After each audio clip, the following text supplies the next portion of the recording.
La santé et ses efforts du monde médical pour faire reculer les maladies nosocomiales, ces infections que l'on contracte à l'hôpital. Environ 2600 personnes décèdent chaque année chez nous d'une maladie nosocomiale. Très souvent, la cause réside dans la propreté du matériel d'examen.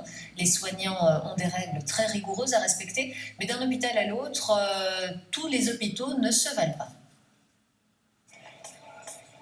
Voici un endoscope. Cet appareil médical intrusif est utilisé pour observer des endroits du corps difficilement accessibles et c'est de loin l'appareil le plus compliqué à nettoyer dans les hôpitaux, comme ici aux cliniques universitaires Saint-Luc. Ça, c'est ce qu'on appelle un onglet. Et donc ça, c'est une pièce vraiment très embêtante parce que vous voyez que si on ne la fait pas bouger, on n'arrive pas à nettoyer correctement en dessous. Et donc on doit vraiment la bouger pour que la petite brosse aussi puisse aller nettoyer le petit canal. Et ça, c'est vraiment un des endroits les plus critiques et qui a été montré à l'origine de contamination, éventuellement d'épidémie. Mais aujourd'hui, selon ce médecin, il n'y aurait pas de risque d'infection. Une centaine d'endoscopes sont lavés dans cette salle de retraitement chaque jour. Les appareils sont d'abord nettoyés manuellement, puis mécaniquement, avant d'être désinfectés. Une procédure minutieuse et analysée.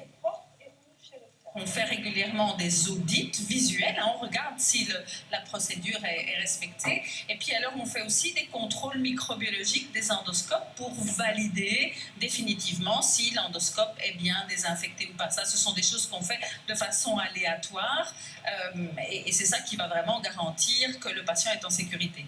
Le problème de ces appareils médicaux, si la procédure de nettoyage n'est pas respectée, c'est que des bactéries peuvent se loger et former des biofilms.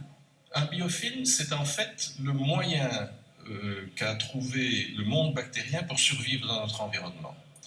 Une bactérie seule dans l'environnement est très fragile et elle s'enferme dans une coque, dans une masse qu'elle produit elle-même en partie, où viennent s'ajouter les débris de l'environnement et qui forment finalement un petit nid pour ces bactéries. Ces biofilms deviennent de plus en plus résistants aux antibiotiques.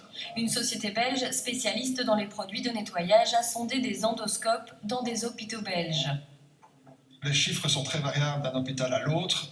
Dans certains hôpitaux, on voit 0 à 5% de contamination dans les endoscopes. Dans d'autres, ça peut monter au-dessus de 50%. Donc, on a une très, on va dire, fourchette assez large de contamination et qui dépend de multiples facteurs humains, financiers ou autres matériaux. Aujourd'hui, plusieurs sociétés fabriquent des produits détergents à base d'enzymes efficaces pour supprimer totalement les bactéries. Encore faut-il prendre le temps de bien suivre toutes les procédures.